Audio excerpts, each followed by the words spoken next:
Dr. Jeffrey Halstead has been Canandaigua's hometown dentist for more than 35 years, offering routine dental care as well as cosmetic dentistry, implants, and dentures by their highly trained and experienced staff. Visit them online at canandaiguadentistry.com or find them on Facebook and Instagram.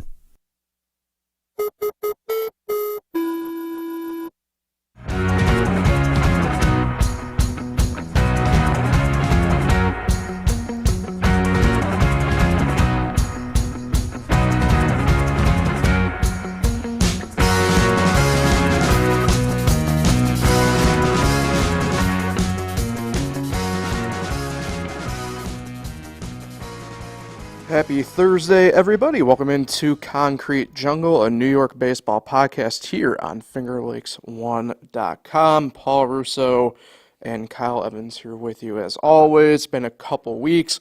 We are back in it. It's been a pretty good run, and that's kind of the main storyline here for both the Mets and Yankees as of late, so we'll get into that.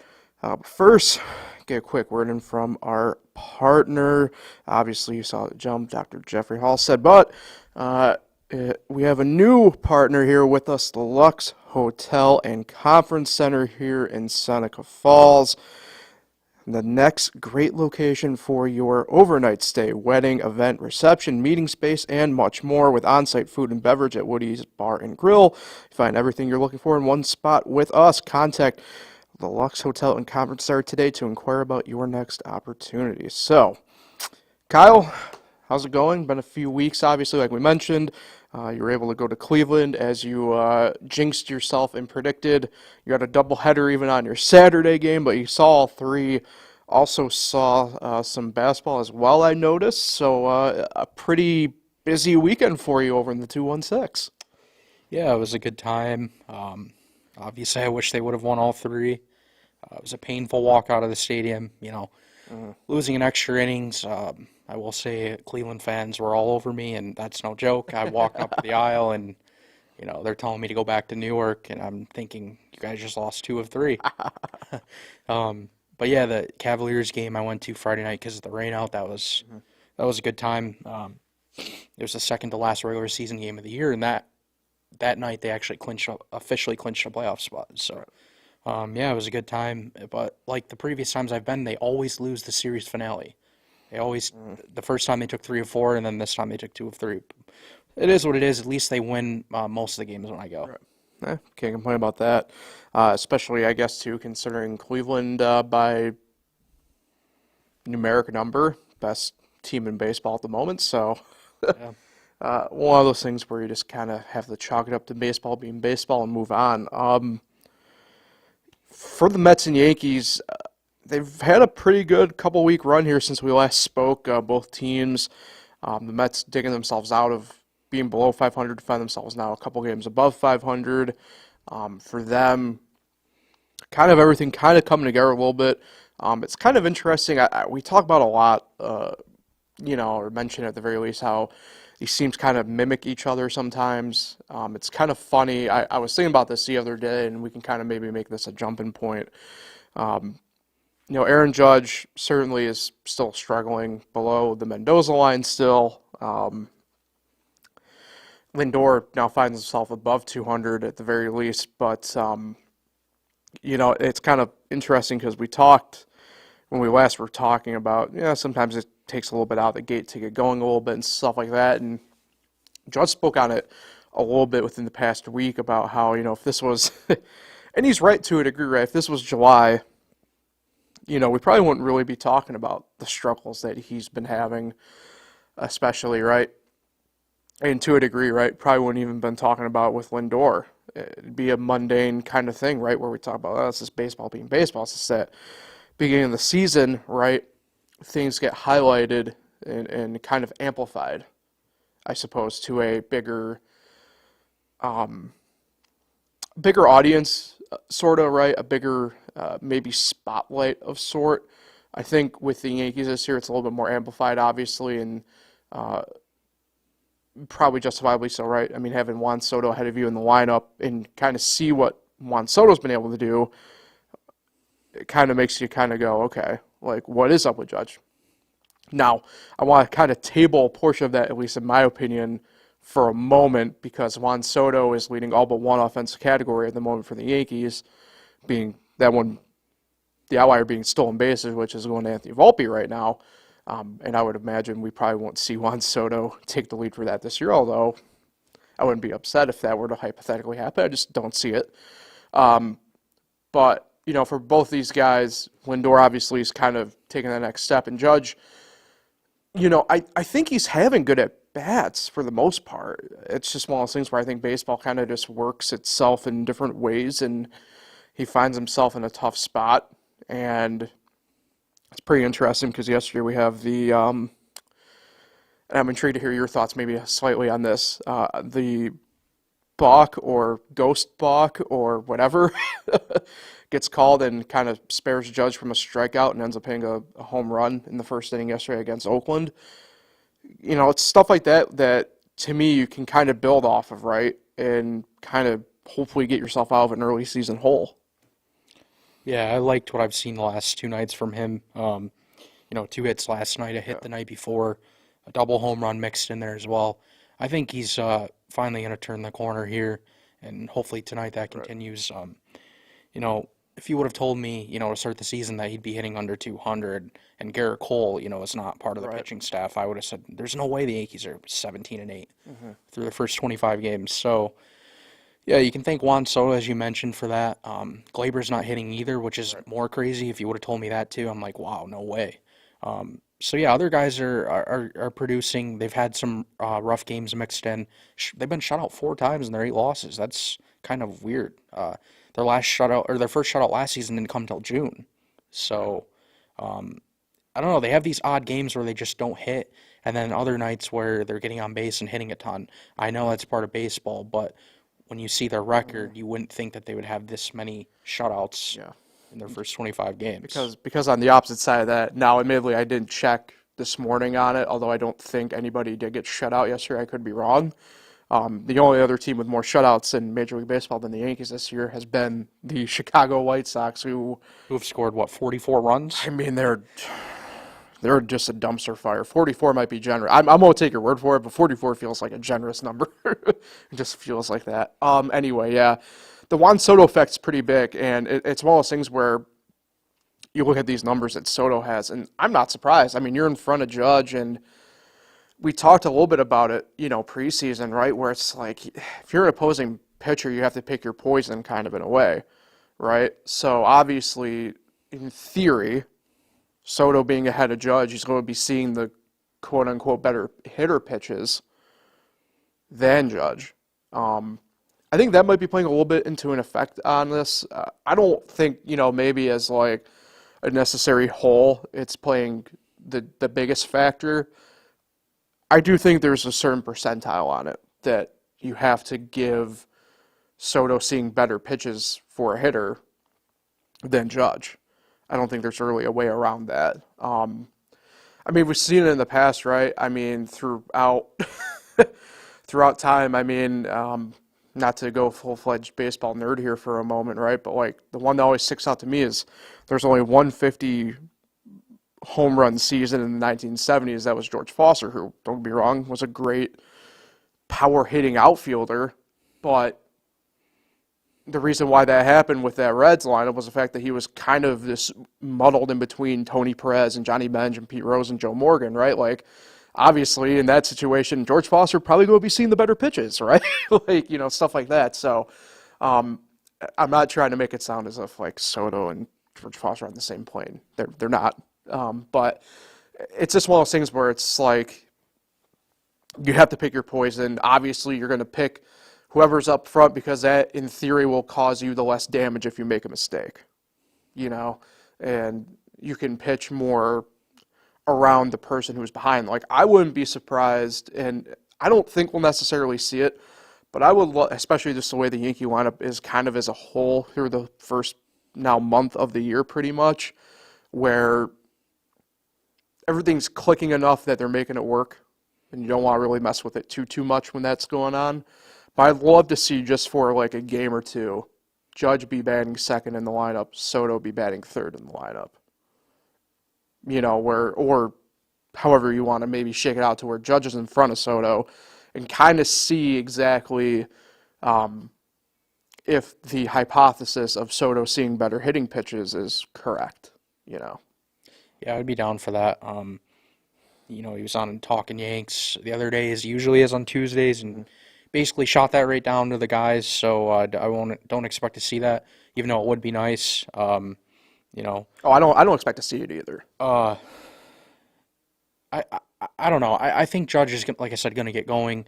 And if this was a move they should have made it maybe like Right. 5-10 games ago. Oh yeah. Because man, he's just missing fastballs. That's been his biggest issue, and he hasn't done that his whole career. And he's even mentioned it himself that he's doing it. And yeah, it's been tough to see. And Anthony Volpe's cooled off.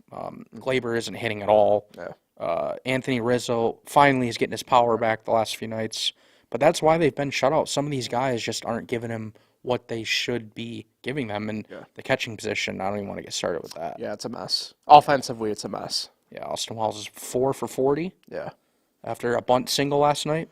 Yeah, I mean, and that was actually, I remember seeing you doing the preseason one. That was my biggest, I wouldn't call it question mark spot, but just because we know Trevino is a very defensive first catcher, and Wells is going into, I suppose technically a sophomore year because he had enough time last year. I think he exceeded rookie limit that, I'm not maybe surprised there. It's interesting. I saw in between the last time we spoke, somebody brought the fact that they don't necessarily think, but they wonder if, Judge's foot injury from last year kind of is lingering. And I'm not buying that at all. That'd be a case of what the hell is he doing in the offseason then type thing. You know what I mean? I just think it's kind of out of the box slow. It happens. I mean, if we were doing this podcast 15 years ago, hypothetically, quite literally, hypothetically 15 years ago, Mark Teixeira, who one of the best just hitting first basemen of our lifetimes, I remember that. just the pure stereotypical, and he was like this his whole career. His first month, he could never hit. Yeah. Just he needed at bats, and once he got going, he was red hot all the time. So I just think it's a little bit of like he just needs to get not a few more at bats, but you know what I mean, where it's like you're just seeing more pitches, get it more in time, get it more in sync, and it'll all work itself out in the end. Yeah, and also Oswaldo Cabrera, who started the season great, is cooling off a bit too. Yeah. That's going to happen, but when that happens, that's where the top of your order, like a guy that's struggling like Judge, needs to get going and pick up the load. And, we've seen him carry the team before, so we know he can do it. So they have some big series coming up as we're going to, obviously get into. And if he can get going, they'll be in good shape. Yeah, let's stick you mentioned that Cabrera train. Let's keep on at least that track for a moment here. Because that involves DJ LeMahieu, who earlier this week was supposed to begin a rehab assignment, and he was right on the doorstep of his rehab assignment with Somerset. However, pulled himself out, experienced some discomfort in that foot during batting practice, was going to try and play through the pain, did not. He did play one inning. Oh, really? He struck out and played the field. Gotcha. It was interesting the way the article was worded, but so he probably hurt himself swinging and missing on a strikeout. Something, right? But apparently, caught Booney off guard. I know when Aaron Boone had his press obligations on Wednesday morning, he said it caught him off guard because, he was saying how, DJ's been kind of raring and ready to go here, and that happened. So it's a week-by-week basis, they're calling it, inflammation going on with his foot, doing treatment on it as we speak. We reevaluated at the time 7 days from yesterday, so next Wednesday will be the next pretty much update on that. It sucks, it really does, because this is a guy that really does make a difference, as we've seen obviously the past handful of years with the Yankees. And you mentioned Cabrera kind of cooling off a little bit. John Birdie landed on the IL as well during the stretch, although he's kind of one of a list of players who is more or less progressing along as they need to progress along at this point to come back off the IL. He's doing that. I'll mention those guys quick. John Birdie, Nick Birdie, Lou Trevino, Garrett Cole, Tommy Canley, and Oswald Peraza are all kind of where they're supposed to be in their processes at the moment. And, I think the one who's soonest to be back would probably be John Birdie, the way it sounds. They think that he actually might, and I know I didn't check back, I forgot to, but when I got done doing my notes this morning, the expectation is he actually might do some rehab assignment stuff this weekend even, so he should be back in relatively short order, and then everybody else kind of following. And that will be big, right? That gives the Yankees a little bit more flexibility with the infield and everything, but, not having DJ available at the third baseman spot where we all thought he was going to be at this point is still a bit of a blow. And he's had some foot issues in the past few years as well. Just lingering issues that I think have affected his hitting. I mean, remember how good he was with the runners in scoring position. I think that was, 2019? He was unreal and hit over 300. So, yeah, it just hasn't been the same. Injuries have been an issue with him.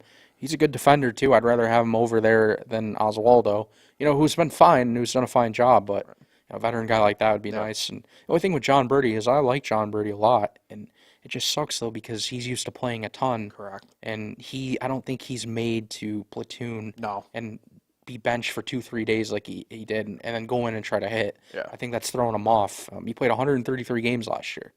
So, yeah, I like him. I just don't know if he'll ever be that consistent hitter that he was in Miami if he doesn't get that playing time. Right. Yeah, I mean, that was the thing with Birdie in Miami was he may not have been playing the same position every day, but he was playing every day. Yeah. So, I mean, that would probably throw Oswaldo off, too, if correct, he was, getting that much rest. So. at this point, that's pretty spot on. Platooning stuff. Yeah. Let's get into, I guess, what's on deck here for the Yankees. Finish off with Oakland tonight. Nestor Cortez on the mound for the Yankees. Really, we didn't talk a ton about it, but the Yankees pitching has done really collectively well still, all things considered. To me, It's been outstanding. To me, the only blemish, and I don't mean to make it sound like it's been a bad thing because, I mean, yesterday, again, he looked, I thought, still pretty decent, all things considered, but Clark Schmidt's kind of actually been the one where it's like, a little bit of a question mark mystery type thing. It seems as though, the next step in his progression, right, is getting beyond the fifth inning, and he's still struggling beyond that point in his starts this year. I still think it will come around, but, it's weird that we have to kind of be so nitpicky in a way to try and find a blemish at the moment with them. Yeah, he gets into the sixth inning, and that's where he runs into trouble. He only usually gets one out. He can't face the order 3 times usually. Seth Brown, took him deep for third and homer. Just a bad pitch. Mm-hmm. People think that it's a mental thing. Boone doesn't think so. He thinks it's just, not executing late in games. I don't know. He's got to figure it out because they need him to go deep. They're in the stretch of 17 days without an off day. Yeah. And they're only in day 5, and Stroman and Schmidt couldn't get through 6. Yeah. That's a problem against the Oakland Athletics. Yeah. I said it was outstanding because nobody in the rotation has an ERA over 4, and they have the second best ERA in the Major League Baseball. Yeah. Somehow the Red Sox are ahead of them, which is insane because they've dealt with a ton of injuries. Yeah. They just lost another starting pitcher the other day. I've been really excited with the pitching. And the offense, man, it's crazy. They're 17-8, but if the offense showed up in a few of these losses, I mean, they have 2-0 losses and a 3-0 loss. Yeah. If they had any offense in those games, I mean, we could be talking. Different story. We could be talking maybe 20-5 right now or something. I mean, they'd be pretty lockstep with Cleveland at this point in terms of best record in baseball. So the pitching's been great. It's so early that it scares me that they're due for a bad run. Right. At least in theory. They'll at least get one arm of reinforcement on the horizon eventually here. We know that. So either way, to be determined, though, as the Yankees hit the road through the end of next week, pretty much give or take. 3 games in Milwaukee this weekend and then 4 in Baltimore. That's going to be fun. Obviously, a lot of TBDs across the board there for pitching-wise and everything like that for exact matchups. But, pretty good. Another really good litmus test for the Yankees with Baltimore. Obviously, Baltimore going into today, half game behind the Yankees in the AL East standings. Been a lot of talk, obviously, around Baltimore, obviously, all year and everything like that. So it's a pretty big matchup. A bit it's kind of weird phrasing like this, given how, it's not like Aaron Judge and Juan Soto are all that old. But it definitely is a feel of like old guard versus new guard in the AL East, in a sense. Just given the fact that all these Oriole prospects are pretty much, within reason up now. I mean, I know Kershaw got recalled 2 days ago now. Jackson Holliday's still up. I know he's struggling, but he's still up. I mean, they have Cowser up, obviously, Rutschman. So, I mean, this is a young, really good Baltimore squad again this year. I think if the Yankees, hypothetically, not to overlook the Brewers series, obviously, but if the Yankees get a true 2-2 split out of that series, I would be pretty thrilled no matter what. Just given the fact that I think this is going to be a team that will be a thorn in the side of the Yankees all year. And against Milwaukee, I mean, their saving grace is the fact that, Freddie Peralta's pitching today, right now, against Pittsburgh literally at the moment. At least as of, us sitting here and talking. So they'll avoid the ace of the Brewers staff and kind of escape that a little bit. I don't know about sweep, but definitely 2 of 3. I think the Yankees can kind of at least get through the next 7 games here in pretty good order. I think, tonight, Thursday, imagine Nestor gets it done and the Yankees get a series win on Oakland. Yeah, ideally it'd be nice to go 5-2, but I think it's going to be a 4-3 stretch, which isn't terrible. All right. I do think they're going to split with Baltimore. That's just tough, and they gotta beat Milwaukee, even though they've been off to a pretty good start. I just worry about the pitching a little bit. Colin Ray has been pretty good this year. He's got to come back to earth. And Luis Heel, probably going to start Friday. It's not official, but it's looking like that's his day. Man, he just electric stuff. Just doesn't know how to lay off on the walks and let stuff get. He just lets stuff bother him and get in his head. I mean, he balked in a run last start. Boone's had conversations with him to settle down. Yeah. Just walked in runs with the bases loaded. Yeah. It's just all a head game. But man, when he's thrown over the plate, Yeah. it's almost unhittable. All right, for those wondering, I don't really want to fully talk about it. I'll give you a couple moments, Kyle, if you really want to, but the Wendell Stett ejection on Boone's kind of been played out at this point pretty well. I've seen it a million times. Yeah, I'm kind of over it. Even the MLB was just like, that's just a bad ejection. Like, what are we doing here? So, The only word I have for stupid yeah, was yeah, move on. Maybe be less mad on a Monday afternoon. right. And, 5 pitches in and you're complaining and yelling as much as you did when Boone never yelled at him. Yeah. He just yelled out, normally, like, hey, and the guy just acted like he didn't want to be there. Yeah. So, yeah, I got really nothing that I don't think I've really haven't said yet anyway, and I'm over it, so. Yep. It's bad enough we got to talk about umpiring and officiating across sports the way we are at the moment anyway, that I'm kind of tapped out on it. So, let's head over to the Mets. Mentioned off the top, they've actually had a really good 2-week stretch here to get themselves out of below 500 territory. They were 4-7 when we talked last, now 13-11. They're still a handful of games back of the Braves in the NL East standings, but all things considered, the Mets are going to take it. This is a team that finally is getting themselves some footing here on offense collectively as a team. I want to preface it that way because now that Lindor has kind of gotten his struggles a little bit out of the way and is building his momentum, by the way, Lindor's probably had one of the hottest bats in baseball.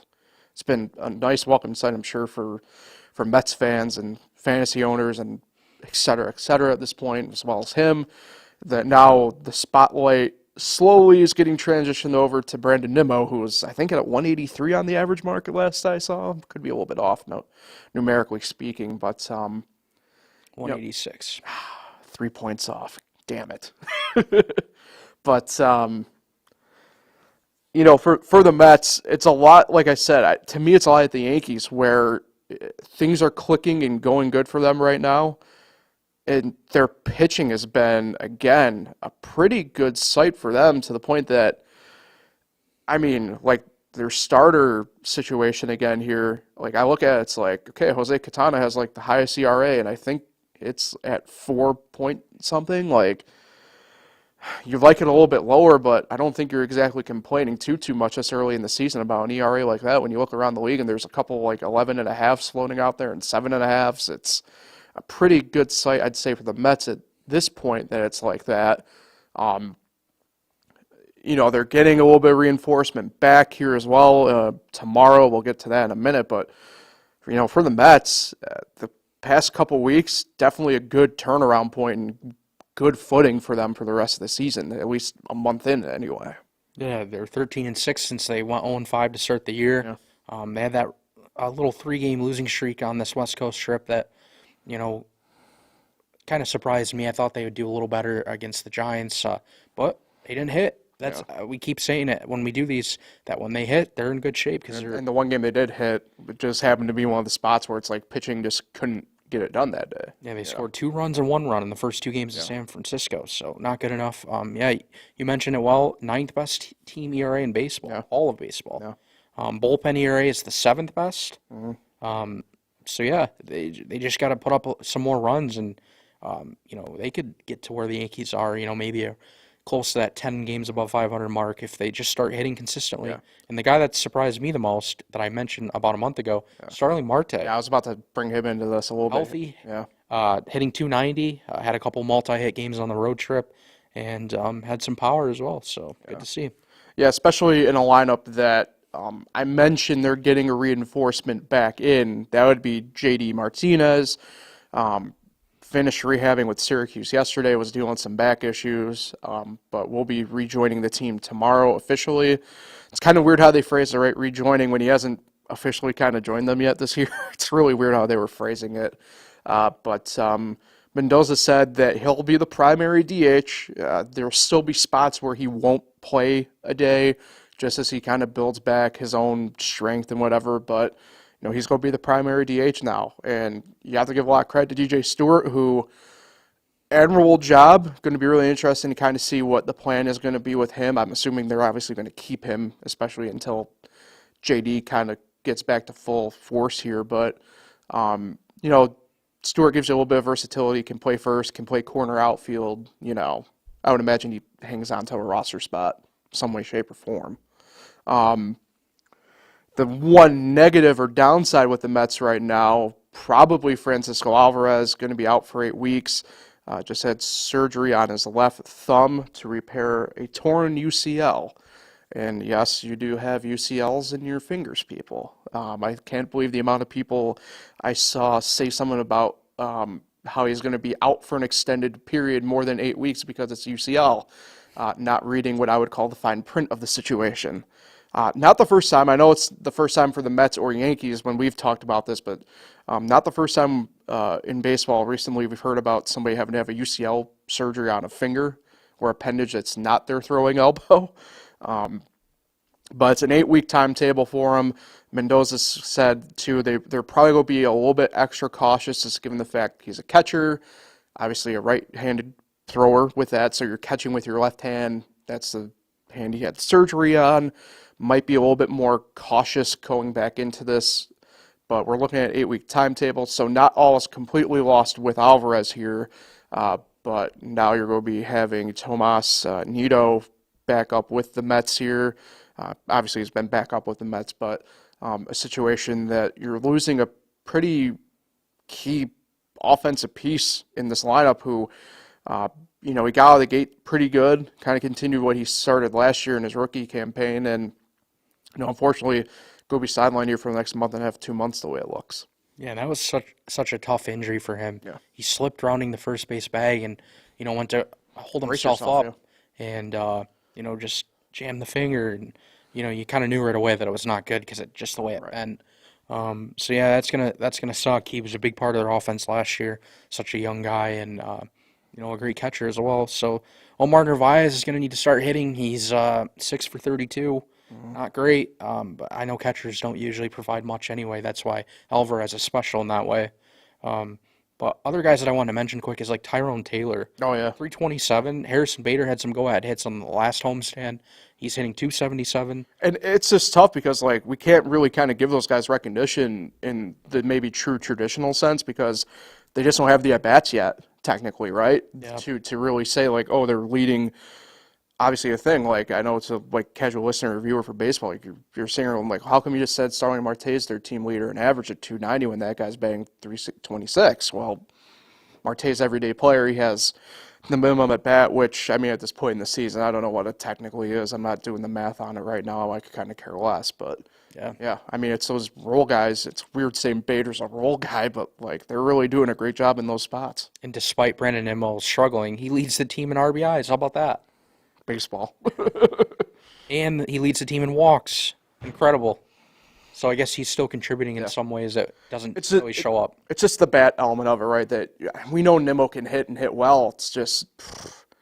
And then he leads the team in strikeouts. Right, yeah. Oh my God. Yeah, it's just one of those things where it's kind of like the Judge element of it in a way, right? Where it's like, okay, he's been having some decent at-bats. Like, it's just got to kind of come together a little bit here. One more quick thing. Starling Marte, this caught me off guard, leads the team with 6 stolen bases. So he's, he's running well too. So, I mean, that's great for the Mets. He hasn't been healthy a ton the last couple of years. 2020, Starling Marte is back. Yeah, if he can do that, they're in good shape. And adding J.D. Martinez, look out, the offense should get going a little more. Right. Yeah, so this is a team that's off day today. Then the Cardinals are coming in for 3 games, followed by the Cubs. So the Mets with a nice long extended homestand here coming off the West Coast swing. God, I know their record doesn't indicate it, but like I don't understand the hype around the Cardinals this year still. I don't get it. Like, I'd imagine the Mets get the series against them. I'd imagine they get the series against the Cubs. I don't think sweeps are either one of those series, but like I have a hard time, at least in my head, figuring a way that the Mets drop those series. I'm like I said, maybe it's just me like seeing it, but like they just optioned Jordan Walker, the Cardinals did, which he hasn't been great this year, but like for being your top prospect, you gotta let him get some run. I don't know what they're doing to him. I don't know. That team as a whole is. I don't get it. I mean, Paul Goldschmidt, he looks bad this year. Like, it's crazy. It really is crazy. But either way, we're getting off track here. I am anyway. But, yeah, I think the Mets get 2 series wins here in the next week of games and can kind of carry themselves. And in my mind, as long as they kind of at least keep the Phillies and the Braves in shouting distance right now, especially, they'll be fine because – I don't know what the Marlins' plan of attack is going to be here from here on out. They got out to such an awful jump to the year that I don't know. At least, again, go back to this. Well, at least you're not the White Sox, I guess, in that scenario. But the Nationals appear to be at least plucky this year that you can't really take them for granted when you play them or have them be a factor in your day-to-day plan of attack. So I think the Mets, as long as they keep kind of in this shouting distance of everybody, they'll be good. So that's the way I envision it. Go 4-2 over the course of the next week and be happy and move on. Yeah, I'll say 4-3. I think they beat win the Cardinals series. Oh, the Cubs is a 4-game series. I apologize about that. Yep. Yeah. And then split with the Cubs. Cubs did just lose Cody Bellinger though. Yeah. They've had a pretty solid start. Embarrassed the Astros. The Astros are a mess. I know that's another topic. Man. But yeah, they're pitching. I mean, they're constantly in first inning holes. It's crazy. Yeah. So weird to see. So yeah, I'll say 4-3. What would that put them at? 17 and 14. 14. I'd imagine a lot of Mets fans would be pretty pleased with that. Yeah, especially the way they started. I mean, remember that second game of the doubleheader? It looked like they were going to go to 0-6, against the Tigers, and all of a sudden they get that walk-off win, and then they start carrying momentum, and here they are. Yeah, it's weird after that turning point where it was, 3 hits across 2 games? Just, it's interesting. I know obviously a different podcast, but like I view it as like the Astros have no pitching, and they to me it's just rough for them. But like, man, that offense is bad too right now. 7-18. It's bad. Negative 34 run differential. It's crazy. Somehow it's only 6 below the A's. Sheesh. who the A's, The A's have been like weirdly plucky this year as well. I kind of have a figured good that. bullpen. I kind of figured that might have been the case. I mean, the bullpen part's the crazy part to me, right, with Miller. But like that offense, I'm not kind of surprised is showing some sort of pop. It's not like they have so many like either homegrown prospects in that lineup the A's do, or ones that they brought in like J.J. Bleday, that and Lawrence Butler too. Butler was with Kansas City, I think, for a little bit technically, and Took Stroman deep the other night. yeah, I mean they got that lineup. You can't exactly necessarily pitch around necessarily in the traditional sense. So, I mean maybe it's a changing of the tide. The Sacramento athletic baseball organization next year might be decent. Who knows? All right, before we get out of here, mention Rochester and Syracuse both having some pretty good starts to the year for them each. Neither team has really been too far away from either being at 500 or whatever. Rochester's at 10-10 right now. They're 3 games back, tied in 9th in the International League with Gwinnett. Syracuse tied for 5th with Buffalo and Omaha at 12-9. They're only a game and a half back of 1st. After their red hot start, Norfolk is chilling in the basement. But when your roster gets called up to Baltimore, that'll happen for them. But been a pretty good start to the year for both teams. I think it helps that we talked about it a ton last year. Their rosters, knock on wood, have been pretty collectively stagnant in the good way. You know, there hasn't been a ton of movement up and down on either roster. You know, everybody's kind of stayed where they've started the season so far, which is kind of crazy a month in. That, you know, don't get me wrong, there has been movement, but you know, like we haven't seen Joey Lucchesi move from Syracuse to the Mets yet, to the big league club yet, for example, right? We haven't seen too much of that with Rochester either. I know Yohan Adon did, but that was like a spot start deal. But you know, Jackson Rutledge has been in Rochester this whole time, stuff like that. You know, that's pretty big when we talk about these teams and continuing that continuity, and they can keep getting better together and stuff like that. Pretty big. Rochester, bit of an interesting little nugget on them. They're out in St. Paul for this week for their series, playing the Twins AAA affiliate, who obviously, before all the realignment, was the Red Wings affiliate. I saw Matt LeCroy took a picture with Matt Quad the other day when they were out there, former manager of the Red Wings, obviously. Syracuse home this week against Columbus. I'm going to try and get out to Syracuse. We got a couple really good days coming up. Couldn't be tough not to at least do something outside, so why not make it a baseball game? And then next week, get our second edition of the Thruway Cup between the two teams. Syracuse's first trip to Rochester takes place next week, so keep an eye on that. Yeah, looking here, Syracuse Mets are 7-4 at home this year. They're one of only 2 teams in the East who have a winning record at home. Mm-hmm. Kind of crazy. And then it caught me off guard. I didn't realize Scranton was in first place. Yeah. You know, the roster, I mean, it's not great. Please but put respect on Will Warren. yeah, pitching's been good. And, yeah, that's the thing. The Yankees took Kevin Smith for a little bit. Vivas was hurt. So it just surprises me that they still managed to, you know, get off to a 14-8 start. Speaking of starts, can you give us an update on our podcast favorite team, the Charlotte Knights? I forgot to check where they are. Charlotte Knights. Considering that they are the White Sox affiliate, and I know they were a hot mess to start the year. Did it continue? Uh-oh. He's typing people. I wasn't finding it. That's not good. They've been banished to the shadow realm is what you're telling me. Come on. Internet. Okay, well, that'll happen. No Okay, worries. they're 10-12. Oh, They're not the worst team. wow. They're 7-3 in their last 10. Don't let them get hot. They've won 2 straight. Their run differential is now only -23. I'll say this about them. Danny Mendick went 5 straight games with a home run, obviously a Rochester product, so, but pretty interesting. I know he's playing down there this year, so. Yeah, how is Norfolk tied for dead last? I know they've lost, you know, some players, but still dead last? That's crazy. Baseball's trippy, man. We all know that, so. Okay, that'll do it for Concrete Jungle for this week. Back at it again next Thursday. Busy week up here for us. Kyle, you'll be busy with obviously the game write-ups, high school stuff, but Bills draft this weekend. We'll have a couple of Bills weeklies out as well in the coming days, discussing that stuff. Who do you want the Bills to? Well, it's tough, right? Because of we talked about a little bit off air. It's nice being good for a change in that sense, but. What would you like to see the Bills do in terms of tonight, maybe even tomorrow, technically, in these early rounds of the draft? Yeah, well, they desperately need receivers. I'd like to see them obviously trade up. Brandon Beane needs to be, I think, aggressive because there's not really anything else they can do. I guess they could trade for Brandon Ayuk, but I don't think that's going to happen, honestly. And the free agent market is pretty much toast at this point, so they got to be aggressive in this draft. Josh Allen needs receivers.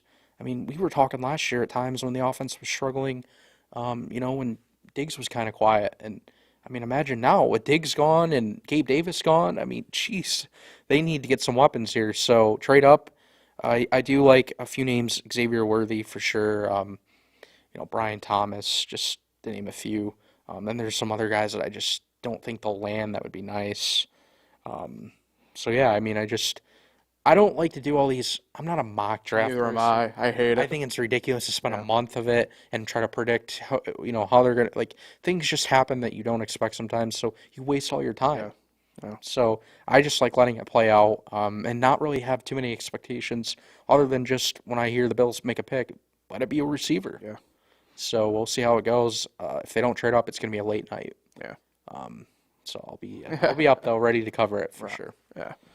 Yeah, I'm not a mock guy either, so it just drives me up a wall. I think a lot of it's just networks trying to do talking points because football's such a juggernaut, you know what I mean? So yeah, you gotta have something to do. Exactly. They're still getting paid in the off season, so yep. That, and we at least own cell phones here. Did you see that by chance? I'll tell you off air about that one. Okay. So.